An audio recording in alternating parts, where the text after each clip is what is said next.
धन्यंकार जी महापुरुषों सुख और आनंद जीवन में अगर ना हो तो जीवन समझो फिर कैसा हो। लेकिन इसको संवारने के लिए अगर जरूरत पड़ती है तो भक्ति की, श्रद्धा की और भावना की। जैसे संतों ने संवारा, उसमें से एक नाम भगत कोटुमल जी का भी आता है। तो आइए जानते हैं भगत कोटुमल जी की विचारधारा की, उन्होंने अपना जीवन संतों में रहकर कैसे गुजारा, क्या प्रेरणा उनके उससे जीवन से हमें मिलेगी। तो बस यही करते हैं आज चर्चा और आपसे शेयर करता है दास। निवेदन नहीं किया आपने अभी तक चैनल को सब्सक्राइब, तो चैनल को सब्सक्राइब कर दीजिए और बेल आइकन भी प्रेस कर दीजिए।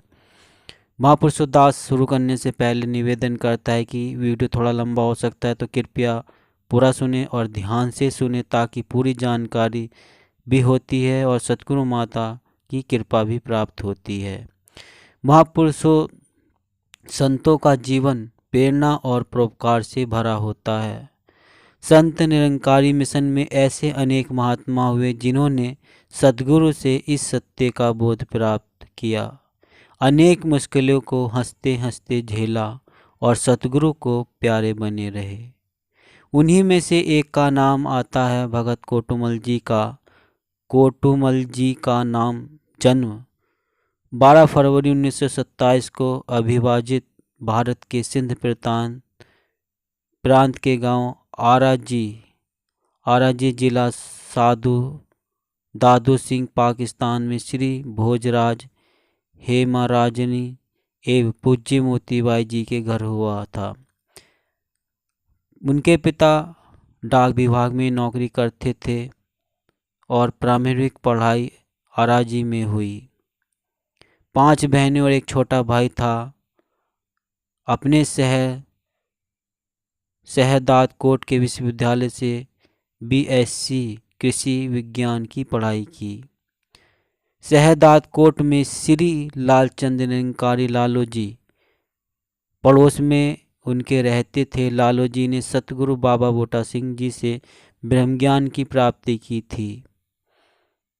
लालो जी एवं उनकी धर्मपत्नी जीत कौर जी प्रेरणा से माता जी और दोनों बहनों सुंदरी जी व कमला जी ने भी ब्रह्मज्ञान ले लिया और घर का वातावरण ही मंदिर जैसा बनने लगा, क्योंकि सभी परिवार के महापुरुषों ने ज्ञान लिया और महापुरुष बन गए। विभाजन के बाद शहंशाह बाबा अवतार सिंह जी दिल्ली आकर पहाड़गंज में रहने लगे। सतगुरु से भेंट करके उनकी मीठी वाणी श्रवण करके जीवन में पुनः खुशहाली लाने लगी। अब रिफ्यूजी कैंप से प्रतिदिन सत्संग जाना दिनचर्या में शामिल हो गया। पिताजी सेवा करके खुश होते थे, यानी कि कोटुमल जी के जो पिताजी थे उनके खुश होते थे। प्रकार कोटुमल जी शहंशाह जी के चरणों से जुड़ गए और ब्रह्म ज्ञान की दात प्राप्त कर ली। पहाड़गंज की सत्संग में भगत कोटुमल जी के भक्ति भाव भरे वचनों को सुनकर संत निरंकारी मंडल के सदस्य एवं लंगर इंचार्ज भक्त रामचंद्र जी बहुत प्रभावित हुए और उन्होंने प्रतिदिन सत्संग में आने के लिए कहा। उनके वचनानुसार उसी लगन के साथ उनके चरणों में रहकर सत्संग और सेवा करने लगे। भगत कोटुमल जी का विवाह 1 दिसंबर 1949 को श्री चुहलमल टहलियानी एवं श्रीमती डोलीबाई जी की सुशील एवं सुंदर बेटी रूपवंती जी से हो गया। भगत जी की 2 सुपुत्र मीरा जी एवं कौशल जी हैं। दोनों अमेरिका में रहती हैं और मिशन की सेवा कर रही हैं। महापुरुषों भगत कोटुमल जी सुबह 4 बजे उठकर ईस्ट पटेल नगर के अपने घर से साइकिल पर ही पहाड़गंज के सत्संग भवन पर पहुंच जाते। वहां अनेक प्रकार की सेवाएं करते। जो सेवा मिल जाती, जैसे हैंडपंप से पानी निकाल कर कच्चे सत्संग स्थान पर पानी का छिड़काव करना, संतों के लिए पीने का पानी इकट्ठा करके रखना, दरिया बिछाना, स्टेज सजाना, प्रसाद तैयार करना आदि। सतगुरु के आशीर्वाद से भगत कोटुमल जी संत निरंकारी मंडल के मानव संधान विभाग एवं लेखा जोखा विभाग के प्रभारी रहे तथा मंडल के प्रधान के रूप में कार्य किया और हर समय स्वयं को नम्र और दास भावना में ही रखा। महापुरुषों भगत कोटुमल जी की प्रेरणा से कई नौजवान साथ सेवा करने के लिए सुबह 5 बजे ही पटेल नगर दिल्ली से निरंकारी कॉलोनी पहुंच जाते। एक दिन अपने सभी नौजवानों को पास बुलाकर पूछा, आप इतनी सुबह यहाँ सेवा के लिए किस उद्देश्य से आते हैं? क्या मिशन में किसी पद पदवी की चाहत रखते हैं या कोई दुनियावी मायावी इच्छा को लेकर सेवा कर रहे हैं? सभी नौजवानों के पास कोई जवाब नहीं था। उन्होंने हाथ जोड़कर विनती की, आप जो आशीर्वाद देना चाहते हैं दे दो ताकि गुरु दर पर तोड़ निम जाए। भगत कोटुमल जी ने उन्हें यही कहा कि गुरु सिक्खी के ऊपर कोई पदवी नहीं और यह पद गुरु ने हम सबको पहले दिन ही दे दिया है। महापुरुषों नौजवानों को समझाते कि इस आयु में आपके पास शारीरिक ताकत है, जवानी में ही सेवा का मेवा खाकर भरपूर स्वाद लें। अपना उदाहरण देते हुए कहते हैं कि कुछ वर्ष पहले आपकी आयु में पटेल नगर से साइकिल पर 2 महापुरुषों को बिठाकर सुबह पहाड़गंज सत्संग करता, फिर नौकरी पर जाता और सायकाल निरंकारी कॉलोनी में सेवा करने आता था। परंतु अब ऐसा नहीं, अब शारीरिक सेवा चाहते हुए भी नहीं कर पाता। इसलिए जवानी के इस समय का भरपूर फायदा उठा लो, गुजरा समय कभी वापस नहीं आता। महापुरुषों एक बार जब भगत कोटुमल जी दूर देशों की प्रचार यात्रा पर गए तब वहाँ एक बहन गहनों से भरा एक बॉक्स लेकर भगत जी के पास आई और बहुत जोर देकर कहने लगी कि आपकी बेटी की शादी के लिए उपहार है। भगत जी ने उस बहन को बहुत मना किया मगर वह किसी भी सूरत में नहीं मानी। तब भगत जी ने उनसे वह बॉक्स ले लिया। उनसे गुरु चर्चा करते हुए और 15-20 मिनट के बाद भगत जी ने कहा कि आपने जो बॉक्स मुझे दिया मैंने ले लिया, अब आप इसे अपने पास रखो और मेरी अमानत समझकर इस्तेमाल करो।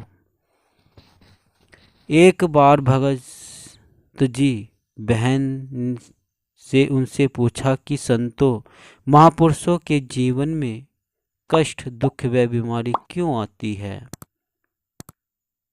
वो महापुरुष तो प्रभु भक्त होते हैं, सेवा सुमिरन और सत्संग भी करते हैं, फिर ऐसा क्यों? तो भगत जी ने उत्तर दिया कि सत्संग भवन में रोज प्रभु का यशोगान होता है, संगीतें आती हैं, सुंदर सुंदर भजन और विचारें होती हैं, फिर भी सत्संग भवन की सफ़ेदी तो करवानी ही पड़ती है। कहीं से दीवारों की टूट फूट हो जाती है तो मरम्मत भी मिस्त्री से करवानी ही पड़ती है। ठीक इसी तरह ये 5 तत्वों से बना मिट्टी का शरीर है। इसमें जब कुछ कम बढ़ती हो जाती है तो इसका भी इलाज डॉक्टर से करवाना ही पड़ता है। महापुरुषों एक सज्जन को शराब पीने की बहुत बुरी आदत थी, मगर भगत जी ने उसे समझाया कि अपनी कोशिश से तो हम कुछ नहीं कर सकते, आप इस गुरु के आगे अरदास करो, इसके आगे गिड़गिड़ाओ कि सच्चे पातशाह मेरी कोशिश काफ़ी नहीं है, आप कृपा करो, आप छुड़ाओ। उसने ऐसा ही किया। उसके हाथ में गिलास था।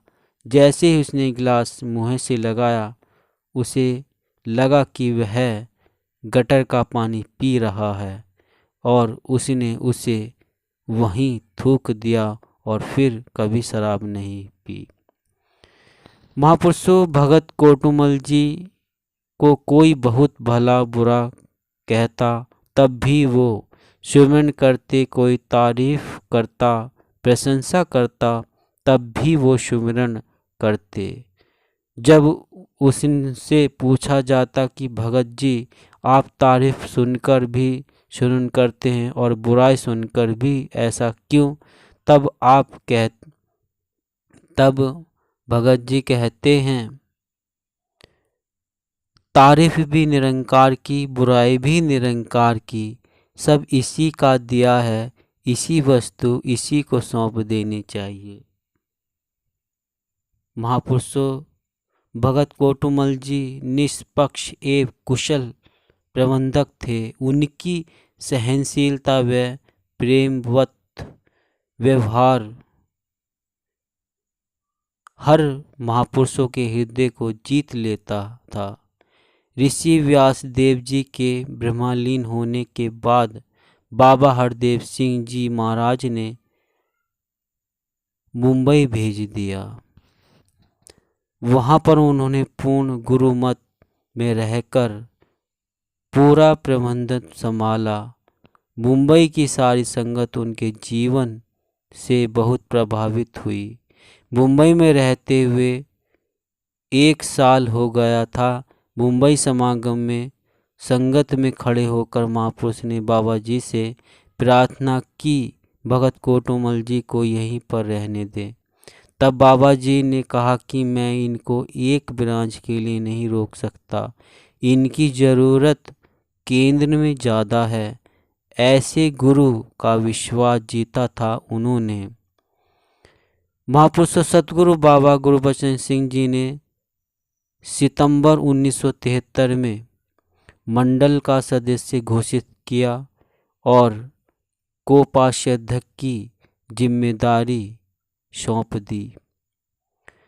जब संत निरंकारी मंडल ने हरियाणा के सोहना में कॉलेज का शुभारंभ किया तो सतगुरु बाबा गुरबचन सिंह जी ने कॉलेज के चेयरमैन की सेवा प्रदान की। कई वर्षों तक संत निरंकारी पत्रिका के प्रकाशन में भी योगदान देते रहे।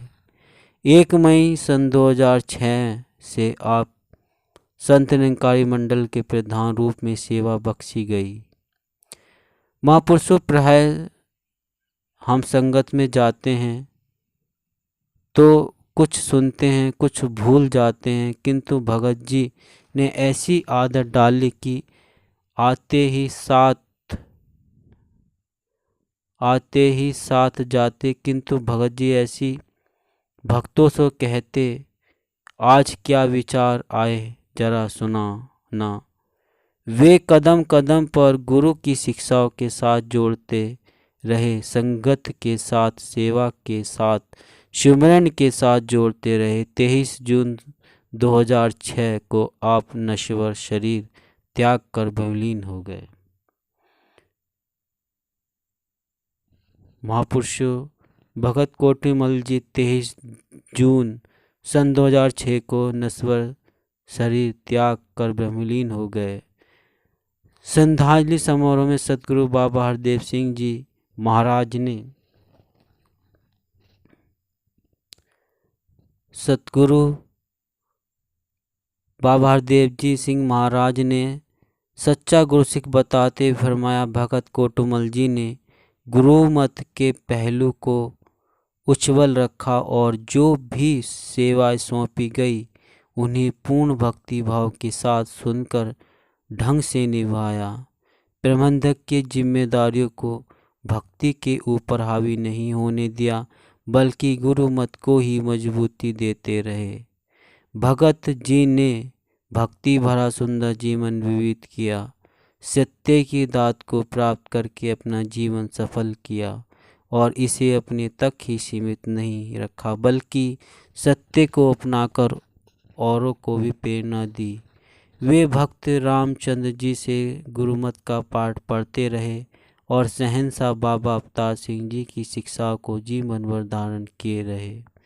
महापुरुषों कोटुमल जी अपनी भक्ति और गुरु निष्ठा के लिए हमेशा याद किए जाएंगे और जा रहे हैं। उनकी कहा मतलब प्रेरणा पत्रिका और पुस्तकों में भी सुनने को मिलती है।